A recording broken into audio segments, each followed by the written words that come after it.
In today's video, I'm going to teach you how to add a pop-up to your Wix website. To get started, open your site in the Wix editor. Once you are inside the editor, go to the section of your site where you want the pop-up to be added. This helps you stay organized as you build, especially if you already know which page or area the pop-up is meant to support. Next, look to the top left of the screen and click Add Elements or simply click the plus icon. This opens the panel where Wix keeps all the design and interactive tools you can place on your site.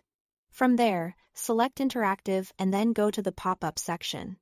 You will see a variety of pop-up templates organized by category, including Welcome, Subscribe, Promotion, and Contact. Take a moment to choose the one that best matches your goal. For example, a welcome pop-up works well for greeting visitors, while a subscribe pop-up is useful if you want to grow your email list. Once you've found the right option, drag and drop it onto your site. As soon as the pop-up is added, Wix will open it in pop-up mode. This is important to understand because in this view, you are editing the pop-up overlay itself, not the main page behind it. Here, you can customize the design and content so it fits your brand and message.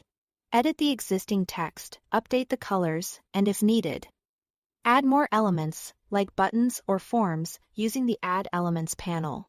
You can also click Change Background on the pop-up to adjust the opacity, upload or select an image, or switch to a solid color background. These visual choices can make a big difference in how noticeable and professional your pop-up feels. Once the design looks the way you want, it's time to control how the pop-up appears.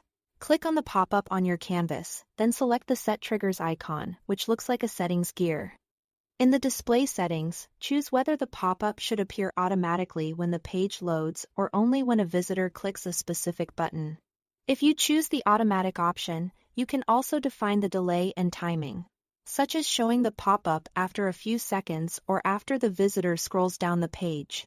This gives you more control over the user experience and helps you avoid showing the pop-up too early. You can also choose page assignment settings to decide exactly which pages the pop-up should appear on. When everything is set, click Exit Mode in the top bar to return to editing your main website pages. That's all to it. Thanks for watching.